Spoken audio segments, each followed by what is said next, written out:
Hi friends, இப்போ வந்து புதுசாக நம்ம கார் தான் வந்து ஸ்டோர் ரூமுக்கு வந்திருக்கோம். இப்போ வந்து நம்ம வந்து என்ன கலர் கார் சொன்னோம்? பிளாக் கலர் கார் சொன்னோம். இப்போ வந்து நம்ம இது ஸ்டோர் ரூமில் என்னென்ன கார் இருக்குதுன்னு பாருங்கள். கலர் கலராக இருக்குது. நம்ம அதில் பிளாக் கலர் தான் சூஸ் பண்ணியிருக்கோம். எதுவும் டேமேஜ்லாம் இல்லை.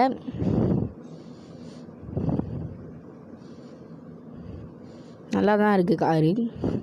நீங்கள் இன்றைக்கி லைக் பண்ணிங்கன்னா இன்றைக்கி ஃபுல்லாக உங்களுக்கு நல்லதாகவே நடக்கும். மறக்காமல் லைக் பண்ணிடுங்க. இப்போ இந்த இதில் எடுக்கிற கஷ்டமே இந்த காரை எப்படி வெளியே எடுத்துகிட்டு போகிறது தான்.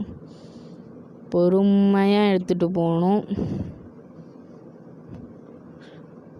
டபுள் சைலன்சர்னு நினச்சேன். இதில் எத்தனை சைலன்சர் இருக்குன்னு கமெண்ட் பண்ணுங்கள். ஏதாவது டாஸ்க்கு இருந்தாலும் கமெண்ட் பண்ணுங்கள். இப்போ இதில் எடுக்கிறதே ரொம்ப கஷ்டம். பொறுமையாக எடுத்துக்கிட்டு இருக்கு. இதுக்கு மேலே தான் நம்ம கவாசாக்கி பைக்கு வாங்கணும். இப்போ இதை புதுசாக மாற்றிட்டாங்க கார் ஸ்டோர் ரூமாக. நம்ம வெளியே வந்தாச்சு. வண்டி நல்லா போகுது, ஸ்பீடாக தான் போகுது. இந்த வீடியோ பிடிச்சிங்கன்னா லைக் பண்ணுங்கள், சப்ஸ்கிரைப் பண்ணுங்கள், ஷேர் பண்ணுங்கள், கமெண்ட் பண்ணுங்கள். Thank you guys.